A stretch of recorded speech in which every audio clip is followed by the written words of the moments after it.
किसान भाई हो, जय जोहार। कृषि दर्शन कार्यक्रम में स्वागत है। किसान भाई हो, हमन हन मर्रा में जहाँ कृषि महाविद्यालय है और कृषि अनुसंधान केंद्र हवे।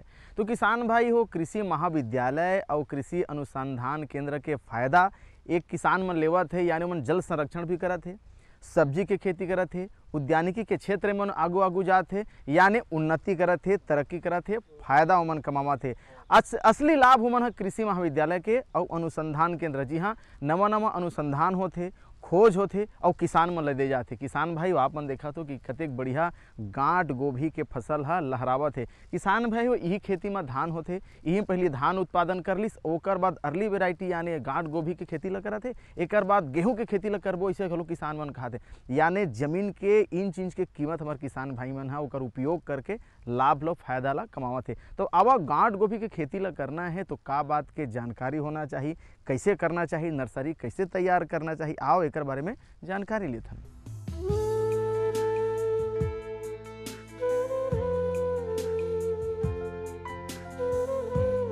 गांठ गोभी सर्वाधिक पसंद की जाने वाली सब्जियों में से एक है। हमारे राज्य के जलवायु गांठ गोभी की फसल के लिए उपयुक्त है। हमारे राज्य का तापमान बिल्कुल वैसा ही है जैसा कि गांठ गोभी की फसल को चाहिए होता है, और भूमि बिल्कुल वैसी जो गांठ गोभी का उत्पादन भरपूर कर सके। ये आप देखत हो गांठ गोभी के फसल एक्चुअली करना का चाहिए, जेकर पास पानी के यदि साधन है तो हम इला तैयार करने का नर्सरी हम नवंबर में, शुरुआत नवंबर में तैयार करें। धान उस समय हमारे कटाए के बाद अर्ली वेराइटी धान रिसे काटे के बाद में इला जोतवाएं 3-4 परत, जब तक हमारी नर्सरी तैयार हो गई रिसे। ओकर बाद यानी जोताए के बाद में थोड़ा थोड़ा गोबर के खाद डालें, जहाँ हमारा बोना ते जगह में हल्का हल्का DAP, और बुआई करे के बाद में 2 दिन के पहले चुआ पानी डालवाएं 2 दिन। ओकर बाद जब ये तैयार हो खड़ा हो गए तहन हम पाटा पानी डालें। अब आप देखत हो ये तैयार है, मार्केट में जाए पर तैयार है। अब ये तैयारी के बाद में अब ये चूँकि ऑलरेडी कच्चा है ज़मीन ओल है में, अब ये में ये निकालूँ ओकर बाद में जोतवाए के बाद में मस्त गेहूं की भी तैयारी, ताकि गेहूं मोर अप्रैल तक के आ जाइए, चूँकि सिंचाई के साधन है। मैं निवेदन करता हूँ जी किसान भाई कर जेकर पास साधन है सिंचाई के, बोला एक बार में 1 साल में 3 फसल लेना चाहिए, तभी हमारे मन की आर्थिक स्थिति मजबूत होई, वरना एक धान के फसल में हमारे मन की स्थिति होते मजबूत नहीं हो सके। गांठ गोभी की नर्सरी के लिए भी ज्यादा बीजों की आवश्यकता नहीं पड़ती। अलग अलग वर्गों के आधार पर 500 से 1000 ग्राम बीज 1 हेक्टेयर की रोपाई के लिए पर्याप्त होता है। अलग अलग प्रजाति के गांठ गोभियों के लिए रोपाई का समय भी अलग अलग होता है।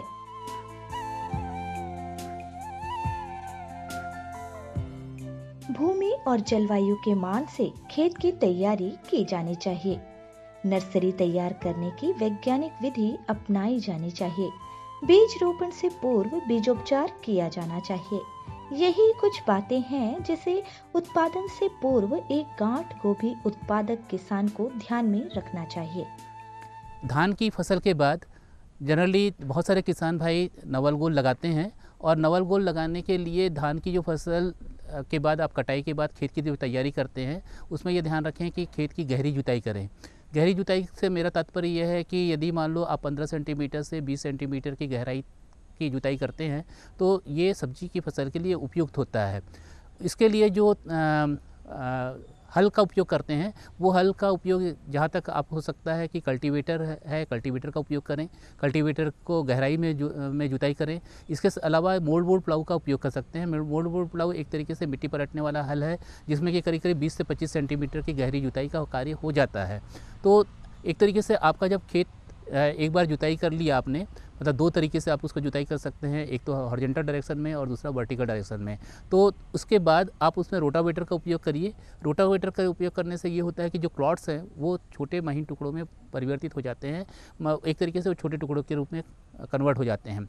जिस समय आप जुताई कर रहे हैं उस समय ये ध्यान रखें कि मतलब जो खेत है उसमें जो नमी की मात्रा है वो फ्राइबल फील्ड कंडीशन के अनुसार हो, यानी कि 15 से 20% तक का यदि मॉइस्चर है तो वो फील्ड एक तरीके से आपकी सब्जी की फसल लगाने के लिए उपयुक्त है।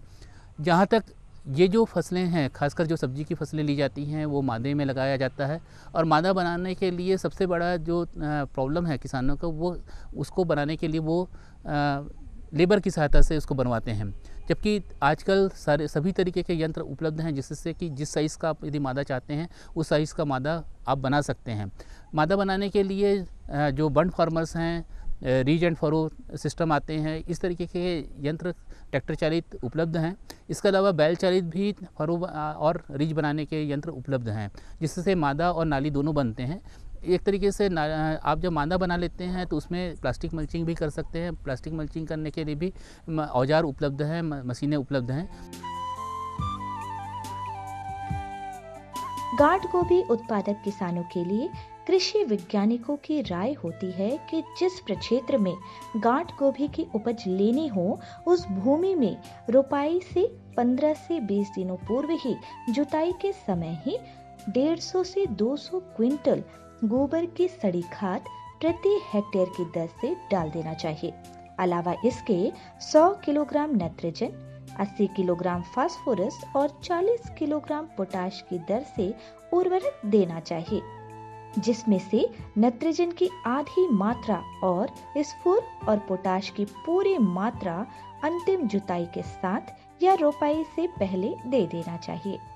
शेष नाइट्रोजन को 2 बार टॉप ड्रेसिंग के आधार के रूप में देना चाहिए। इसके अतिरिक्त बोरेक्स 15 किलोग्राम प्रति हेक्टेयर और मालिब्डेट 1.5 किलोग्राम प्रति हेक्टेयर की दर से उस भूमि को देना चाहिए जिस भूमि में इसकी कमी हो, और इसका निर्धारण भी किसी विशेषज्ञ द्वारा होना चाहिए। जमीन एक्चुअली क्या था, सिर्फ धान बोया गया था। धान के बाद में धान कटाई, अर्ली वैरायटी धान की बात कर रहा हूँ आपको। तो धान काटने के बाद उसको जोत लो, सीधा सीधा जुताई करने के बाद पानी है तो पानी पिला दो, पाटा पानी पिला दो। उसके बाद में डिस्टेंस में जहाँ जहाँ उनकी दूरी है अपना, है ना, 1 बाई 1 में, ये इसका 1 फीट बाई 1 फीट में, 1 बाई 1 फीट में हमने पौधा लगाया है। और बस क्या वही तैयारी हो जाती है इसकी। कम से कम ये 1.5 महीना का फसल है। ये 1.5 महीने के बाद में अभी अपना सीजन चल रहा है, अभी हम गेहूं बो सकते हैं। हमारे पास गेहूं का टाइम है। अभी आज की तारीख मान लीजिए अब 4 दिसंबर है, तो 15 दिसंबर तक ये यहाँ पे गेहूं आपका स्विमिंग चालू हो जाएगा, जगना शुरू हो जाएगा, तैयारी हो जाएगी।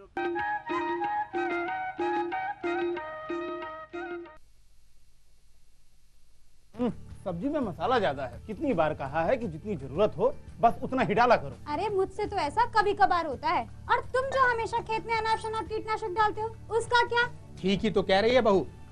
देख, खेत में उतनी ही दवा डाल जितनी जरूरत हो। याद रखो, कीटनाशक जहरीले होते हैं। डिब्बे पे लिखी सूचना के हिसाब से ही दवा डालनी चाहिए। पहले फेरोमोन ट्रैप, फ्लाइट ट्रैप, मित्र कीट, जैविक कीटनाशक आदि का इस्तेमाल करें। जरूरत पड़ने पर ही रासायनिक कीटनाशक का इस्तेमाल करें। छिड़काव सुबह या शाम दस्ताने, मास्क और पूरी आस्तीन वाले कपड़े पहनकर करें। हवा की दिशा में छिड़काव करते हुए पीछे जाएं। दवा के डिब्बे, छिड़काव यंत्र सुरक्षित जगह पर रखें। अब कुछ समझे क्या? हाँ समझ गया मेरी रानी, अब ना करूँ नादानी। इसने पिला दिया ना तुझे पानी।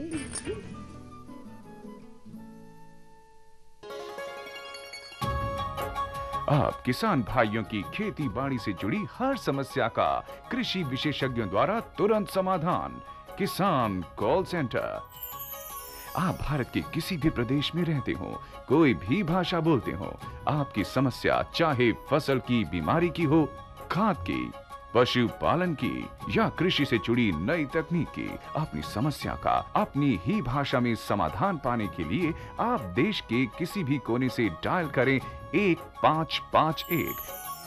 विशेषज्ञ द्वारा आपको दी जाने वाली ये सलाह बिल्कुल निशुल्क है। ये सुविधा प्रातः 6 बजे से रात्रि 10 बजे तक निशुल्क उपलब्ध है। किसान कॉल सेंटर यानी 1551। ये लो और बताओ। बस। अरे ये क्या भैया जी, बस इतनी सी रासायनिक खाद? किसानी छोड़ रहे हो क्या? किसानी नहीं, नादानी छोड़ रहे हैं। मिट्टी की जांच कराई है।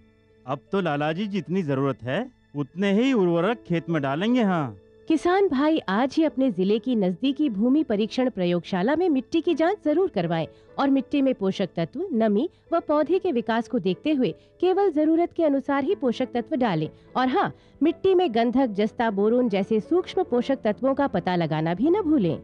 उर्वरक और जैविक खाद के सही उपयोग से भूमि का उपजाऊपन बनाए रखें, उत्पादकता बढ़ाएं, खर्चा घटाएं और बहुमूल्य विदेशी मुद्रा बचाने में भी सहयोग दें। और हाँ, धीमी गति से नाइट्रोजन उपलब्ध कराने वाले उर्वरकों जैसे नीम लेपित यूरिया को प्राथमिकता दें और यूरिया का पत्तों पर छिड़काव करें। अरे वाह, तू तो सचमुच समझदार हो गया रे। अधिक जानकारी के लिए संपर्क करें जिला कृषि अधिकारी या किसान कॉल सेंटर।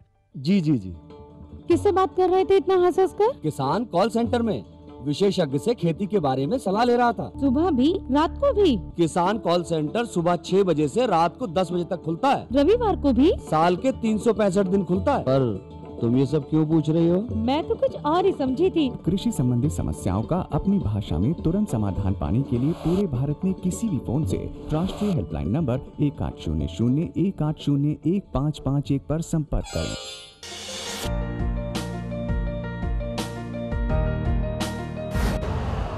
यूरिया का स्वदेशी उत्पादन 70 लाख टन बढ़ाने के लिए 6 उर्वरक संयंत्रों का उद्धार किया जा रहा है। FCIL के गोरखपुर, सिंदरी, तलचर और रामागुंडम संयंत्र, HFCL की बरौनी इकाई और BVFCL की नामरू फोर्थ। सोने पर सुहागा ये है कि देश में अब बनेगा सिर्फ नीम लेपित यूरिया, क्योंकि इससे होगा किसानों का फायदा ही फायदा। अनाज का उत्पादन 10% तक बढ़ेगा। बढ़ेगी 10 से 15% नाइट्रोजन क्षमता।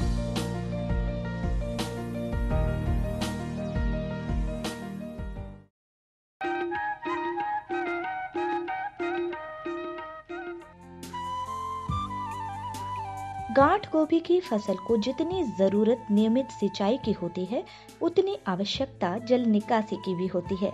इसलिए किसान भाइयों को चाहिए कि सिंचाई की व्यवस्था के साथ ही साथ जल निकासी की व्यवस्था भी पूरी गंभीरता से करें। गांठ गोभी को पहली सिंचाई रोपाई के तुरंत बाद करना चाहिए। भूमि में सिंचाई के द्वारा पौध वृद्धि और कर्ड बनने तक नमी का बना होना नितांत आवश्यक होता है। जगाने के टाइम में पानी डालें, 1 हफ्ता बाद फिर उसका जैसे जड़ पकड़ लिया तो कोड़ाई करते हैं। उसमें कोड़ाई में पोटास, यूरिया, जिंक और DAP डालते हैं थोड़ा थोड़ा। उसके बाद में फिर कोड़ाई करने के बाद में जब घास सूख जाता है, वहाँ आसपास मिट्टी सूख जाती है, तो फिर इसमें पानी डालते हैं। ये तो हर हफ्ता पानी डालने की जरूरत पड़ती है इसमें। जल्दी बाजार में आने वाली किस्में, जिसे कि अगेती किस्म कहते हैं, उनमें 15 से 20 दिनों के अंतराल में सिंचाई करते रहना चाहिए। और देर से बाजार में आने वाली किस्म, जिसे कि पिछेती किस्म कहते हैं, उसे हर 10 से 12 दिनों के अंतराल में सिंचाई की आवश्यकता होती है। कि मल्चिंग के बाद आप उसमें ड्रिप इरिगेशन का उपयोग कर सकते हैं। ड्रिप इरिगेशन एक तरीके से जो पौधा है उसको उसकी आवश्यकता के अनुसार जितने पानी की आवश्यकता है उसी हिसाब से हम उसमें ड्रिपर लगाते हैं। यानी कि वो टपक सिंचाई जिसको बोलते हैं, बूंद बूंद करके वो पानी की आवश्यकता के अनुसार उसमें 24 घंटे में पानी गिरता रहता है। अर्थात एक तरीके से यदि पानी का भरपूर उपयोग करना है तो ड्रिप इरिगेशन एक तरीके से अच्छा विकल्प हो सकता है सब्जी की जो फसल आप लगा रहे हैं। ड्रिप इरिगेशन के लिए आप जो डिज़ाइन करते हैं उसमें जो मेन्स लाइन्स हैं उसके साथ ही साथ जो ड्रिपर्स लगे रहते हैं उनको पौधे के पास ही लगाया जाता है, ताकि वो जो पौधा है उसकी जड़ पर जितनी पानी की आवश्यकता है उसके अनुसार वो पानी उस पर आते रहता है। और इसको हम एक तरीके से जितनी मात्रा ज़रूरत है उसको उसके हिसाब से उसको रेगुलेट कर सकते हैं। इसके लिए जहाँ तक ड्रिप इरिगेशन के सिस्टम के लिए की डिज़ाइन का बात है, यहाँ पर एक तरीके से हमें एक ओवरहेड टैंक की ज़रूरत पड़ती है, जिससे कि वो ग्रेविटी फ्लो से या एक तरीके से यदि मान लो हम एक रेगुलेट कर देते हैं उसमें पानी के ट्रांसमिट होने का तरीका से, तो वो पानी एक एक बूंद करके पौधे तक गिरता है और उसके आवश्यकता अनुसार पानी की व्यवस्था उस पौधे को हो जाती है। खरपतवारों का नियंत्रण भी गांठ गोभी की फसल के लिए बेहद जरूरी होता है। गांठ गोभी के लिए खरपतवार निकालने और मिट्टी की पपड़ी को तोड़ने के लिए 1-2 निराई गुड़ाई करते रहना चाहिए। उसके बाद बासालिन 2 से 3 किलोग्राम प्रति हेक्टेयर की दर से और निदाई गुड़ाई पर खरपतवारों को नियंत्रण कर सकते हैं, या नहीं तो हेनोरॉन 50 WP प्रति किलोग्राम प्रति हेक्टेयर की दर से उपयोग में लाया जा सकता है। जैसने हमारा फसल है 40 से 45 लगभग होते ओला निराई गुड़ाई की जरूरत पड़ती। निराई गुड़ाई बार बीच में कम से कम 4 से 5 बार निराई गुड़ाई की जरूरत पड़ती। उस स्थिति करते कि आपके ज़मीन में खरपतवार के स्थिति के अनुसार निर्भर करते। ओकर बाद फिर अगर मेन खेत में नींदा की ज़्यादा समस्या है तो जैसी नर्सरी लगाता तो इस समय में मुख्य खेत ला तैयारी पर पहले मुख्य खेत में पानी पला दे हैं। पानी पलालो में कहा है जब तक कि नींदा मन होते हैं दे नींदा सारा उग जाते हैं। जैसी नींदा उगी करम पानी डालने के 20-25 दिन बाद, मतलब जे दिन नर्सरी डालबो तो दिन पानी डाल दें तो नींदा मन आराम से उग जाते हैं। जैसे वो नींदा उग जाही ओकर बाद एक ग्लाइफोसेट या फिर पैराक्वाट जो ला पर नॉन सेलेक्टिव या फिर सभी प्रकार की खरपतवार ला नियंत्रण करे वाले दवाई होते तेला डाल देना है। तेला डालने से क्या होती कि सभी प्रकार के वो नींदामन खत्म हो जाते हैं। गांठ गोभी कुल की सब्जियों में 2 प्रकार के कीट का प्रकोप ज्यादातर होता है, जिनमें एक है माहो या एफिड और दूसरी तंबाकू इल्ली या टोबैको कैटरपिलर। माहो या एफिड गांठ गोभी के शीर्ष के नीचे खाली जगह पर चिपककर रस चूसते रहते हैं और इस कीट की संख्या अत्यधिक तेजी से बढ़ती है और नियंत्रण तत्काल न किया गया तो इसके दुष्परिणाम से पौधे पीले पड़कर सूखने लगते हैं और जाहिरी तौर पर उपज का बाजार दाम प्रभावित होता है। माहो नामक ये कीट अपने शरीर से मधु रस उत्सर्जित करते रहते हैं, जिससे गांठ गोभी में काली फफूंद विकसित हो जाती है और प्रभावित पौधों में जगह जगह काले धब्बे दिखाई देने लगते हैं। इस कीट से निजात पाने के लिए अत्याधुनिक विधियां इस्तेमाल में लाई जानी चाहिए। हमारे गोभी फसल में रोग की ज़्यादा समस्या है। जिस बार ओकर पत्ती गलन वाली समस्या, पत्ती गलन थे फूल गोभी वाले में मन के फूल के है बोरान की कमी की वजह से होते। ये अगर गलन लग कमजोर बचाना है तो बाविस्टिन है या फिर मैंकोजेब, ये दवाई ला 2.5 से 3% की दर से घोल बना के ये ला स्प्रे करना है। एक से क्या है जब कभी जो हमारे गोभी फसल में जो बीमारी आवत हैं एक से निदान पा सकत हैं। एक बाद जैसे ही हमारे उपज आते और एक बाजार की समस्या है, बाजार की समस्या आसपास के जो भी बाजार है यहाँ अपन ले जाके फिर मतलब वो मंडी रेट के हिसाब से अपन बिक्री कर सकते हैं। मतलब ये भी ध्यान देखना है कि कौन सी बाज़ार में हमारा मांग है। और एक चीज़ ये भी ध्यान देखना है जब भी हम फसल लगाते हैं तो थोड़ा पिछले वर्ष की भांति अपन थोड़ा दिमाग लगाना पड़ी कि कौन सी सीजन में कौन सी समय में लगा लो में ओकर उत्पादन कब आते और उत्पादन समय वो समय बाजार के रेट का रहते वो स्थिति वो भी हम ध्यान देना है। मतलब समय बहुत महत्वपूर्ण है।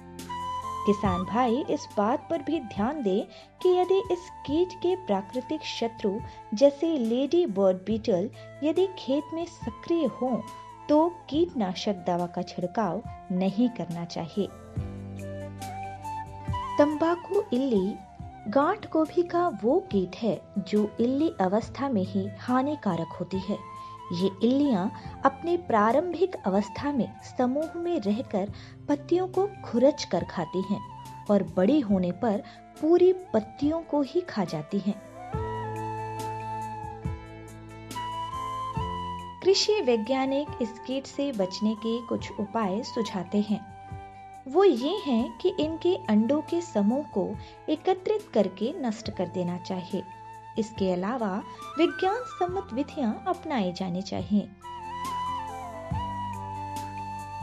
किसान भाइयों, न केवल धान की फसल छत्तीसगढ़ में लेना चाहिए। इसके साथ ही साथ यदि हमारे पास पानी की व्यवस्था हो या रेसिडुअल मॉइस्चर हो या थोड़ी सी पानी की व्यवस्था हो तो निश्चित रूप से मतलब आप धान की फसल के बाद सब्जी की फसल ले सकते हैं। खासकर गाढ़ गोभी के लिए यदि मान लो हम लेते हैं तो आप ये देखिए कि यदि अर्ली वैरायटीज़ लिया है धान की तो वो करीब करीब अक्टूबर के आखिरी तक कट करके तैयार हो जाती है। इस बीच आप नर्सरी तैयार कर लें और यदि मान लो हम नवंबर के प्रथम सप्ताह में भी यदि नवल गोल लगा देते हैं तो करीब करीब हमारा एक पूरा जो रोटेशन है वो कंप्लीट हो जाता है और हम ये स्थिति में जाते हैं कि दिसंबर के प्रथम सप्ताह में दूसरी फसल यानी कि तीसरी फसल धान के बाद नवल गोल के बाद किसी और फसल यानी कि गेहूं की फसल यदि लेना चाहते हैं या चना लेना चाहते हैं तो आप आसानी से ले सकते हैं। इस तरीके से यदि किसान एक फसल से दूसरी फसल या दूसरी फसल से तीसरी फसल जब लेगा तभी छत्तीसगढ़ में खुशहाली आएगी और निश्चित रूप से किसानों की जो आमदनी है उसमें बढ़ोतरी होगी। यदि हमें खुशहाल राज्य की कल्पना करना है तो निश्चित रूप से हमारा जो धान का रकबा है उसको दुफसली क्षेत्र में परिवर्तित करना अत्यंत आवश्यक है। इसको देखते हुए एक तरीके से ये जो सब्जी की खेती है वो किया जाना बहुत ही आवश्यक है। गांठ गोभी वर्गीय सब्जियां अपने बेहतरीन स्वाद और गुण की वजह से हमेशा से ही लोकप्रिय शाक बना हुआ है। लोकप्रियता सदा ही मांग बढ़ाने वाला एक महत्वपूर्ण कारक रहा है और मांग की बढ़त उत्पादक किसानों का मुनाफा बढ़ाने का काम करती है।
तो किसान भाइयों अभी हमन देखत रहिन कि कैसे गांठ गोभी के खेती ला करना है तो का बात के जानकारी होना चाहिए, कैसे नर्सरी ला तैयार करना चाहिए, ओला कब लगाना चाहिए, जिसे शाम के बेरा में लगाना चाहिए जेकर से शाम के लगाए से पौधा मुरझावे नहीं, घाम नहीं मिले जेकर से पौधा बढ़िया रात भर में खड़ा हो जाते। और लगाए के पहले कैसे पानी के अच्छा ओकर जल संरक्षण यानी पानी देना चाहिए, अच्छा से ओला मता लेना चाहिए, बिल्कुल नरम कर लेना चाहिए मिट्टी यानी जम्मू बात के जानकारी, खाद कब देना चाहिए, पानी कब देना चाहिए, कतका मात्रा में देना चाहिए, जम्मू बात की जानकारी आप मन लेवत रहे हो। तो किसान भाई हो अवैया बेरा में बढ़िया फिर इसने नवा जानकारी, नवा विधि और नवा तकनीक आप मन के सामने लेके आबो। अब दो विदा, राम राम।